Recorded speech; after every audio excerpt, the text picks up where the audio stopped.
You'll be saying wow every time you use this towel. It's so easy, one finger. Hi, Billy Mays here for OxyClean. Why spend all this money when all you need is just one bottle? Pocket Fisherman, the fishing invention of the century. And the sticky makes a great gift for this life and the next. Set it and... It's practical and great fun for the whole family. The Easy Cracker! Quickly and effortlessly. Just wait till you see what I've got. It's the Wonder Boner. The Wonder Boner. My wife would like that. Hey YouTube, how's it going? So you're probably asking yourself, what the heck do all these crazy infomercials have to do with replacing the steering column bearings on a Mark II Scirocco? Well, nothing really, other than the fact that I really love the idiocy of the sales pitch and the fact that they're trying to sell you a product that they claim is going to make your life so much easier. You know, they portray using a product to remove stains from carpet like OxyClean, and miraculously everything disappears, looks like it's really great and simple, but in reality, if any of you have ever tried to remove a stain or a really nasty stain from carpet, it's not all that easy. It's actually kind of a lot like do-it-yourself YouTube videos. You've got a job to do, you search YouTube, you find one or two or a number of people that have done it, and you study it, and you think, hey, you know, the job looks simple enough, I can do that myself. I mean, really, a lot of these videos make these jobs look so easy, like, you know, digging your own palace in the middle of a jungle with just a couple rudimentary hand tools. I mean, why can't I do that? And that's really a phenomenon, right? You see these videos that look really so easy, and I touched upon this in my CIS metering head video, and if you haven't seen that, I highly encourage you to go take a look. So, that brings me to this video. If you've been following me, you know that last couple of videos I've taken the dash out to get to the heater matrix, and in the meantime, as I was poking around underneath there, I noticed that the lower steering column bearing had come loose. It was just basically hanging there. Now, if you do a little research or you've been in the VW community for a while, you're aware that that is a pretty common failure on Mark I and Mark II VWs, not Sciroccos specifically, but all the Mark I and Mark IIs. So I have to say, with all of the typical failures, this Scirocco has been nothing but predictable so far. As I said before, I'm not a trained mechanic. I'm just a guy with a garage and some tools who knows just enough to get himself into trouble. I physically broke the injector. So when I noticed that loose lower bearing, first thing I did was consult both my Haynes and Bentley service manuals, only to find out that there was virtually no information on how to do this job. You get nothing! In fact, they have an exploded view of the column, which I'll talk about later, and talk about removing and replacing a lock cylinder, but any service on the actual steering column itself, not to be found. So I ended up relying heavily on the information that I could find on YouTube, and if you Google how to change the steering column bearings on a Mark I or Mark II VW, there's basically one video that comes up, and that's a video from Ollie's garage. Now, like most of his videos, Ollie did a really great job going step by step on how to replace these steering column bearings, and it looked simple enough that it inspired me and gave me the confidence that, hey, I'm going to try this job myself. Well, my friends, let me tell you that my experience doing this job was absolutely nothing like what I saw in the video. In fact, what looked like a relatively simple step-by-step job that I anticipated should take a day and a half at the most, actually ended up taking me several weeks. Are you serious? So, in the spirit of telling yet another story of the restoration of this Mark II Scirocco, and more importantly, showing the mistakes that I made along the way, I hope you come away with a better understanding of just what this job entails, should you decide to take on this job yourself. Okay, with all that out of the way, let's get into this video, which I believe will be the most in-depth and definitive video you'll ever want to see on Volkswagen Mark II steering column bearings. Enjoy.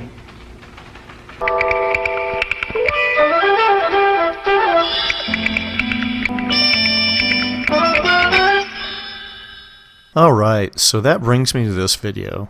If you've been following me, you know I took the dash off to get to the heater matrix, and in the process of tearing it out, I noticed that the lower steering column bearing was hanging free of the steering column housing. As it turns out, after some quick research, this is a pretty common Mark I and Mark II problem, and I have to say this car has been nothing but predictable. Volkswagen, das Auto. And as you can imagine, I quickly found a video on how to replace the bearings. Yeah, but enough waffling. Let's begin. Alright, to get familiarized, this is an exploded view of the steering column and steering column tube, and it's a pretty simple assembly. There's a metal steering column tube which is attached to the car. The steering column itself sits inside. There's a couple bearings that are on the bottom, and then the whole steering column is attached to a universal joint shaft which goes into the steering rack. And finally, there's a leaf spring that holds the whole assembly to the car.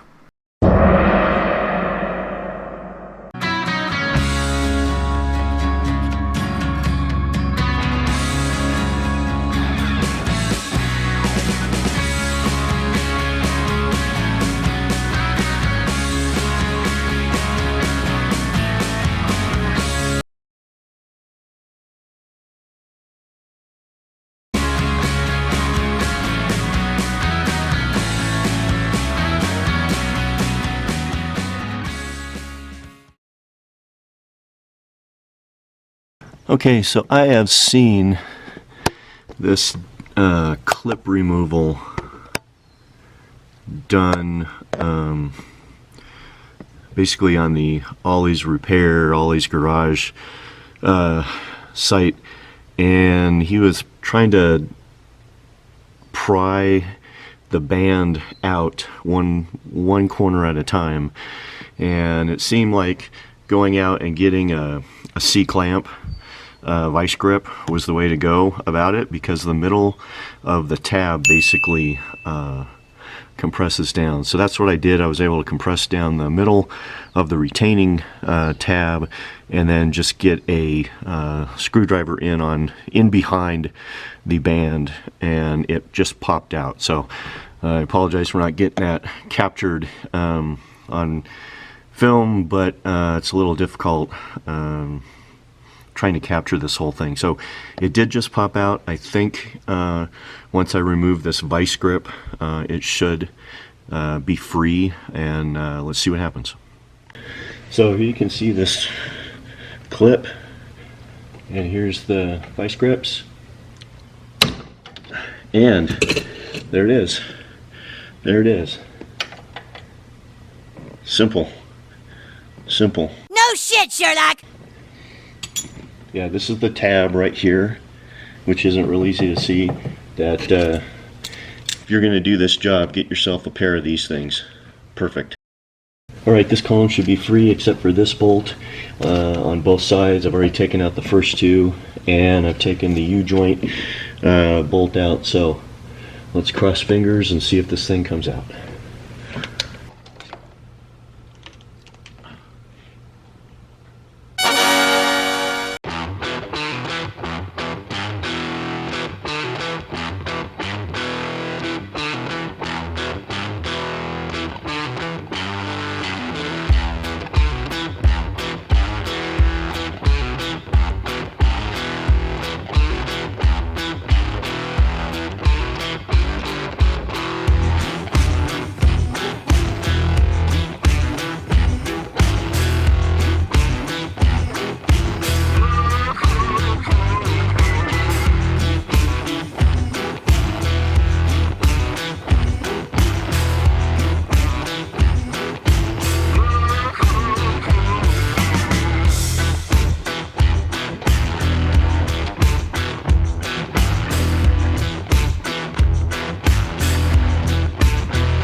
There's basically nothing left in here.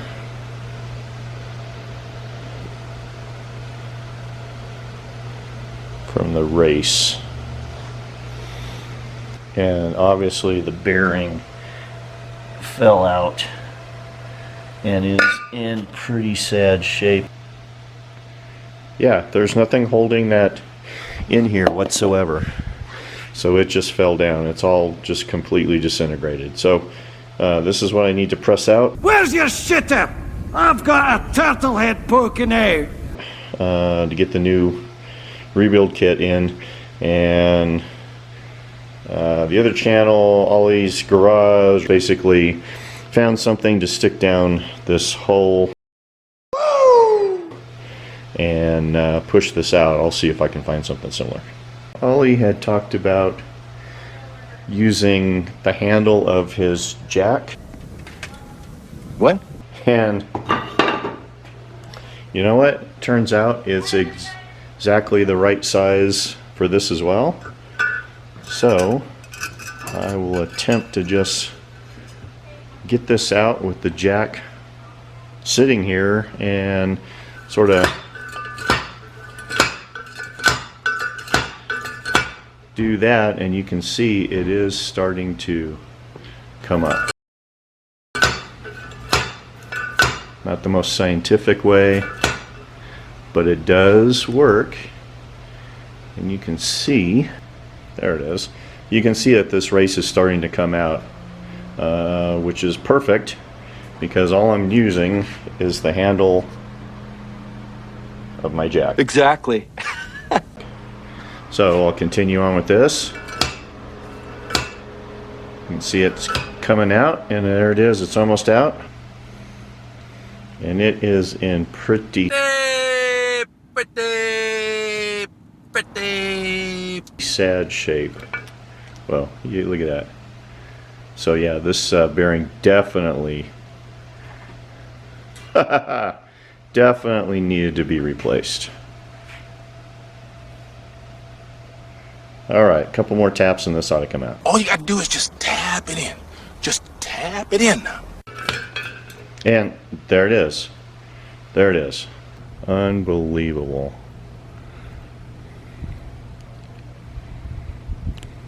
Yep. Look at that. Got to replace that.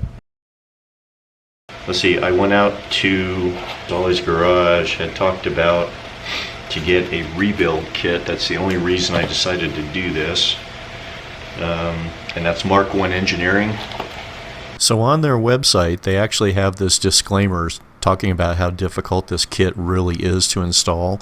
And to their credit, they do have a pretty detailed set of instructions.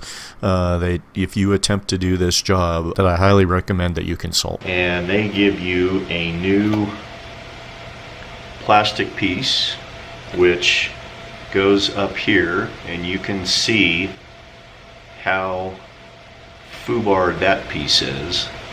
So here's the new piece and there's the old piece. So you got one of those, and then you've got this piece here, which in all intents and purposes is not scored. So I'm thinking twice about whether I want to remove it.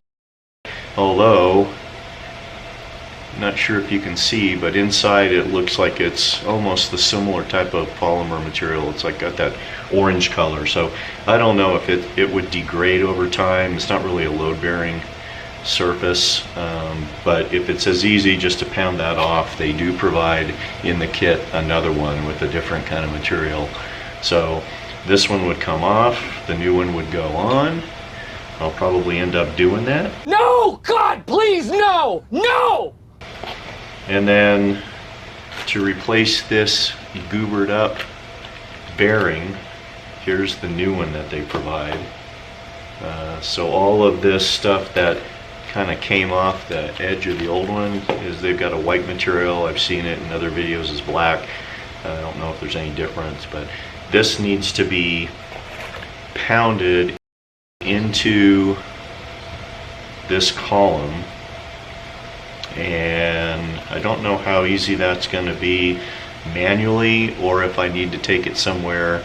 I don't have a press, so a press is really what you would want to do to get this race in here. We'll see, but this needs to go in here as well. That's really the piece that I'm trying to solve.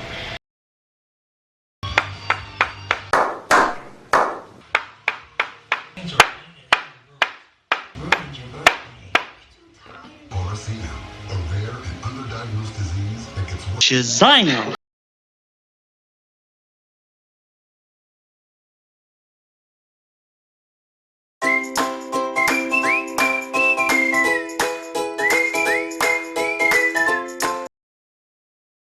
So here I'm just marking where the original bearing was, so when I put the new one on, I know where it needs to go.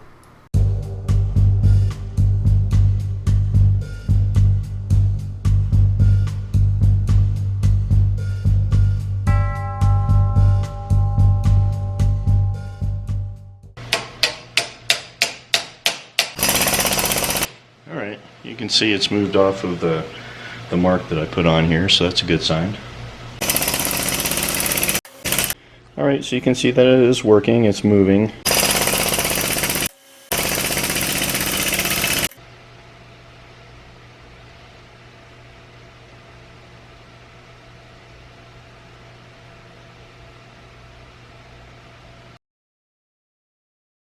Alright, so the next thing to do is to take this new piece and hammer it on exactly the way that the old one came off. I'm going to use some bearing grease and just get a little bit on here. I don't know if you need to do that really. Stop! Hammer time!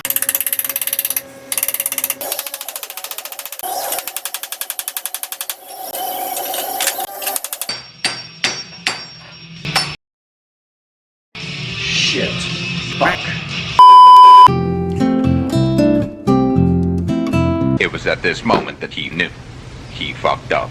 Alright, well, like an absolute fucking moron, even though I followed the directions to put this bearing on and had this part of the shaft, what I thought was firmly clamped in the vise, you can see that I've got a buckle here on this piece of metal. And what that buckle means, if you look at how this thing started, it means that this shaft actually has moved and pushed into the bottom. That's what she said! That is meant to happen, apparently. It's a safety feature that the steering column will collapse in an accident, apparently.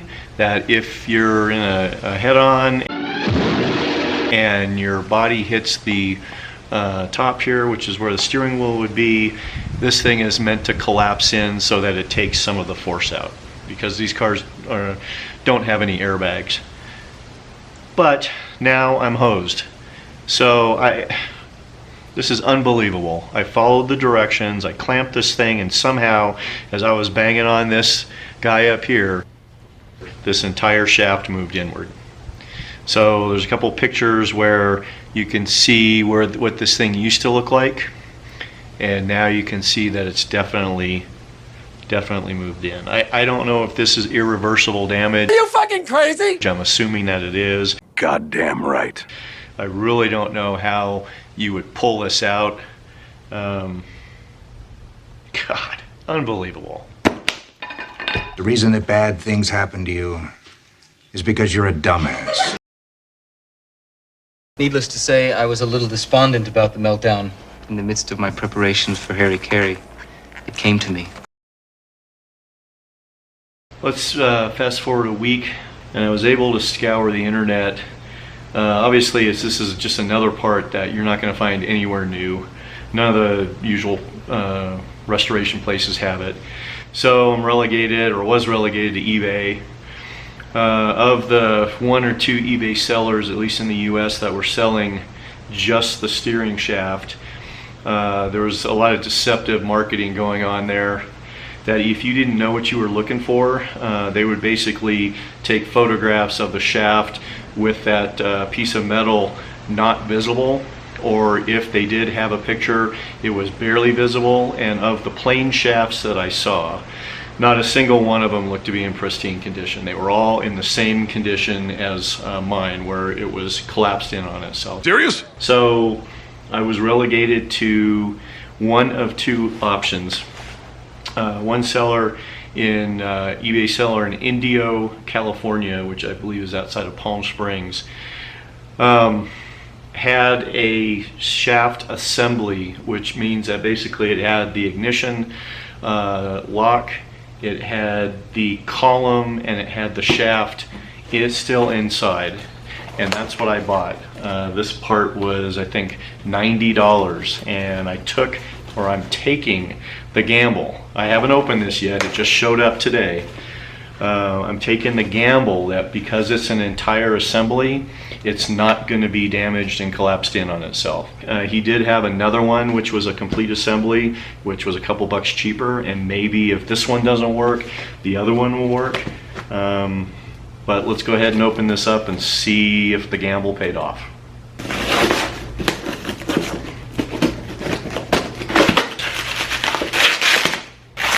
Alright, so you can see this is the entire assembly. The common thing that you see, people will put a hose clamp on this bottom portion to try to keep the other bearing from coming out. It's not a very elegant solution, but this is kind of what I've also seen on eBay.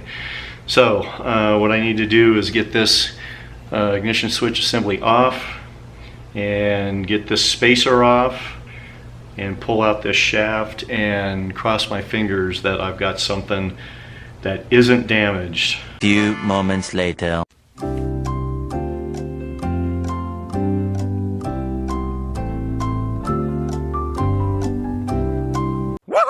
That is what it's supposed to look like. Yes. Yes! Hell yeah! Did I dodge a bullet here? Did I dodge a bullet here? That's the way it should be versus that.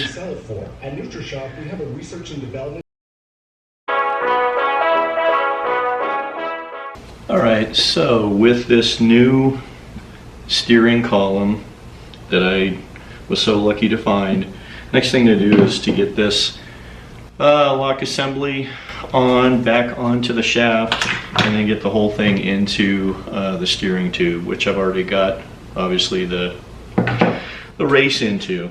You got this spacer which comes off, which goes on after this column goes on with the new bushing. Now here's the old bushing, here's the new bushing. New bushing slides on the end of the shaft, and then this whole assembly goes on.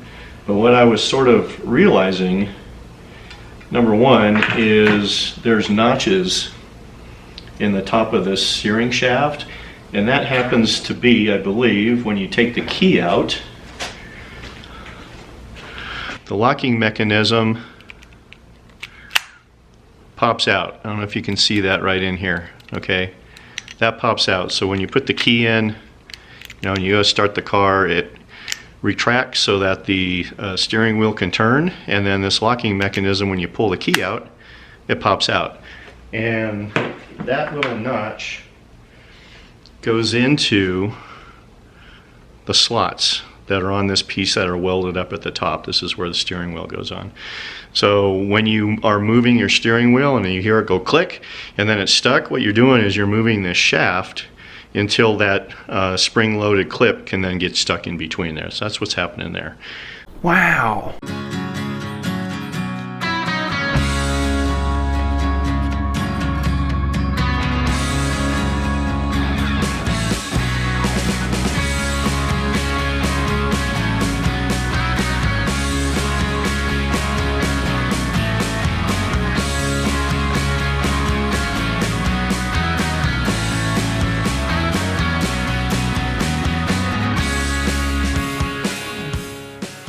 Okay, so at this point it was clear that that housing just was not going over that brand new spacer at the top. No matter what I could do, I couldn't get it back to where it needed to be.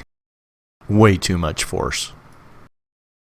So it seems clear after quote-unquote fiddling around with it that this bushing here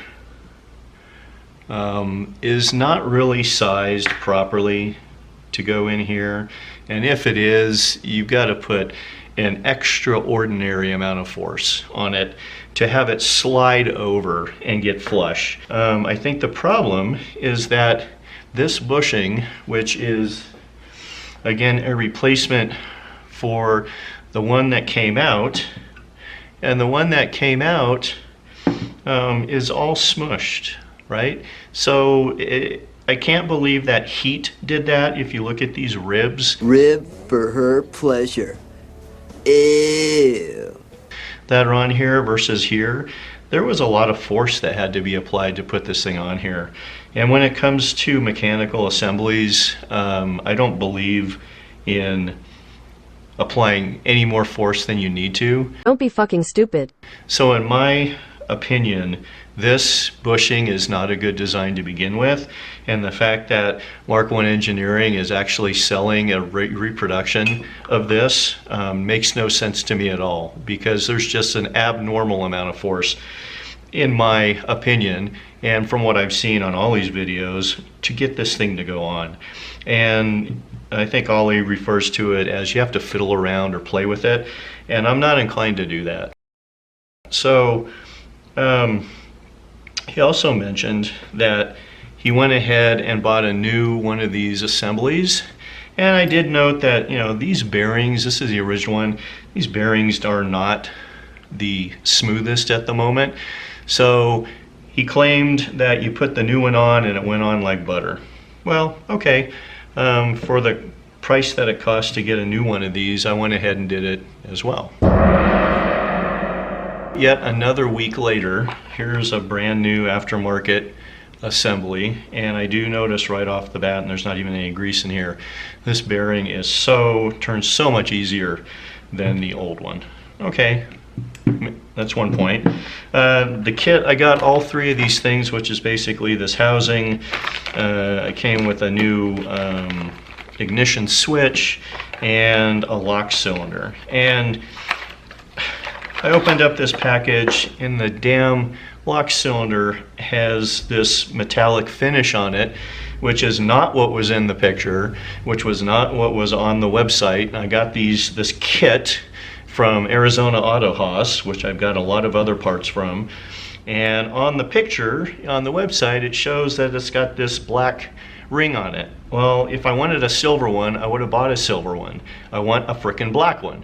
The first thing I'm gonna do is see if this thing fits any different over the shaft with the bushing that was provided.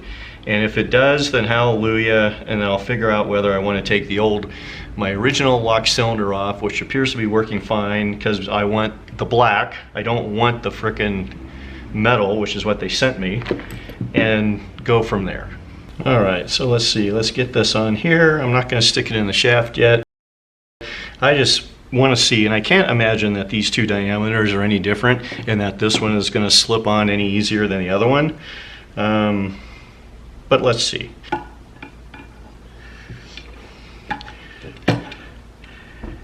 And no, there's absolutely no difference. Here's the mark where it needs to be. This isn't going on any easier. Der Schaft ist nicht wie Butter.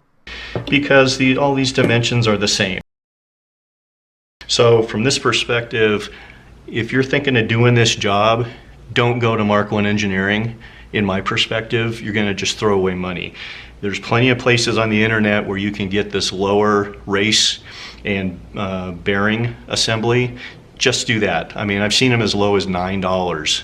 So as long as this lower piece is on just fine, it's not moving, I don't think it's going to move, it's got no scratches in it, and even if it did, you could probably take some emery cloth and smooth it out. Don't worry about it, in my perspective. This thing is a horrible design. Flash forward a week or so, and after doing some intense research on the internet, I was able to find on eBay a place called Mark 1 Service, and they seem to understand the issue going on with these bushings up top, and came up with a product made out of Delrin, which has been around forever. And a week later, wasn't cheap, it was like $21. These bushings are apparently handmade. So the guy makes them, ships them out. That's one of the things on his business. It arrived, and I'm going to go ahead and open this up and take a look at what that product is. And I think it's going to solve my problems. All right, again, I waited a week for this. Comes in just a piece of styrofoam.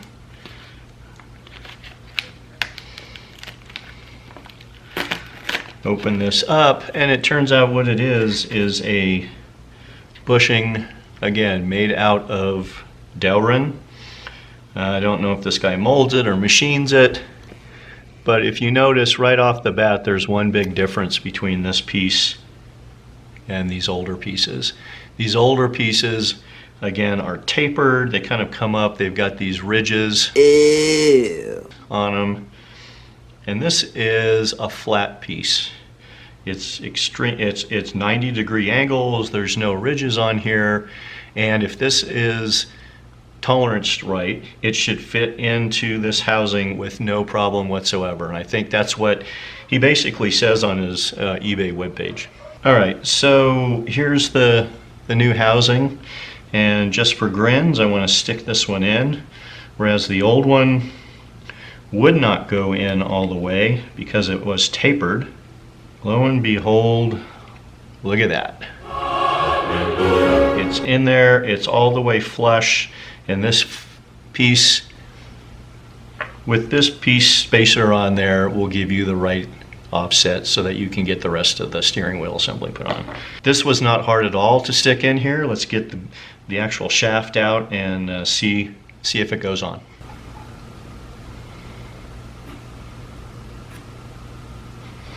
All right, it was pretty tight going on. It wasn't difficult. You saw it slid on fairly easily. And here's the test. And look at that. Goes right on, all the way up at the top. This should be no issue whatsoever to getting the rest of this assembled. So that's the solution, is to forget this crap from Mark I Engineering. No offense to those guys, but you know, if you have to force fit something, I don't think it's right. That's what she said. Let's get the rest of this part put back together and see how it all goes. So before we do that, I decided to extract the lock cylinder out of my old housing and put it in the new housing. I'm not going to bore you with the blow-by-blow on that. Was fairly easy, but not as easy as it might seem. Out of the old and into the new.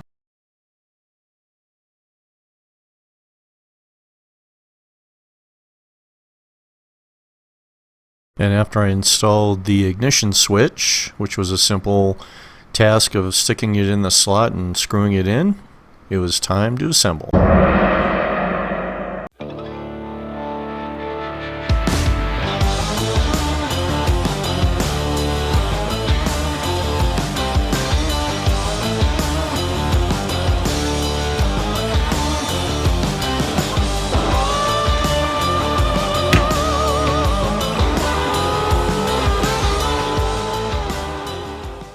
Alright, so putting this thing down to torque was the step to actually just make sure that this distance was okay. But if you looked here at the end, the bushing's sticking out just a bit. So as it turns out, that is perfectly fine. So if you take a look at the old video of the original that I took out, you can clearly see that the bearing is sticking out. And I'm assuming that that was the way it was from factory, because I have not taken out that steering column. If you also take a look at the one that I purchased, the bearing is also sticking out. And then finally, if you take a look when I was describing the kit from Mark I Engineering, it's clearly visible in this picture showing that both the race and the bearing are sitting on a flat surface, that the bearing is sticking out.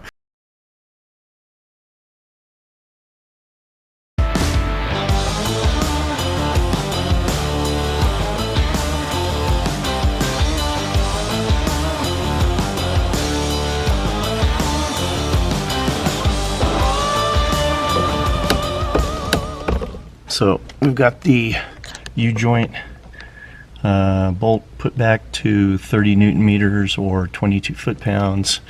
There's a notch in the shaft, as you saw, and that's where that bolt goes through, allows it to get through and clamp.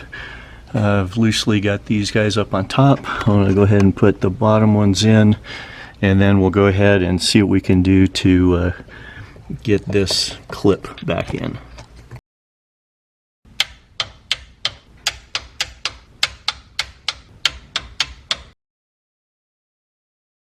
Alright, so my solution to getting this clip in place, you can see, I hope you can, is using a big C-clamp.